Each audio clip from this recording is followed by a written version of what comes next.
या बातमीचे प्रायोजक आहेत Patel car decor and accessories. Wholesale आणि रिटेल दरात सर्व प्रकारच्या कार ॲक्सेसरीज उपलब्ध।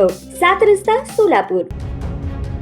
सोलापुरात फोटो व्हायरल करण्याची धमकी देऊन एका 14 वर्षीय मुलीचा विनयभंग केला। याबाबत कुटुंबियांनी विचारणा केल्यावर त्याच्यासह कुटुंबियांनी तिच्या आईला लाथाबुक्क्यांनी मारहाण, जातीवाचक शिवीगाळ केली। 3 नोव्हेंबर ते 7 नोव्हेंबर या कालावधीत ही घटना घडली आहे। या प्रकरणी त्या तरुणासह 5 जणांविरुद्ध MIDC पोलीस ठाण्यात पॉक्सो अंतर्गत गुन्हा दाखल करण्यात आला आहे। शेखर विजय कामाठी, विनोद विजय कामाठी, विजयकुमार कामाठी, कलावती विजय कामाठी, बालाजी अक्कलकोटे सर्वजण राहणार मित्रनगर, शांतीनगर, मजरेवाडी, सोलापूर अशी त्यांची नावे आहेत। या प्रकरणी मुलीच्या वडिलांनी फिर्याद दिली आहे। 3 नोव्हेंबर रोजी सायंकाळी 6 वाजण्याच्या सुमारास शेखर याने त्यांच्या मुलीचा विनयभंग केला। तसेच त्याच्यावर प्रेम न केल्यास फोटोचे स्क्रीनशॉट व्हायरल करण्याची धमकी दिली। तसेच त्याने अनेकदा तिच्या घरापर्यंत तिचा पाठलाग केला। पीडित मुलीने घरी हा प्रकार सांगितला। त्यानंतर तिच्या कुटुंबियांनी याबाबत त्याला विचारणा केली। त्यावर शेखर याने मुलीच्या आईच्या पोटावर लाथ मारली। अन्य संशयितांनी हाताने व लाथाबुक्क्यांनी मारहाण केली आहे। तसेच जातीवाचक शिवीगाळ करीत समाजाला घेऊन या, तुमची किती लायकी आहे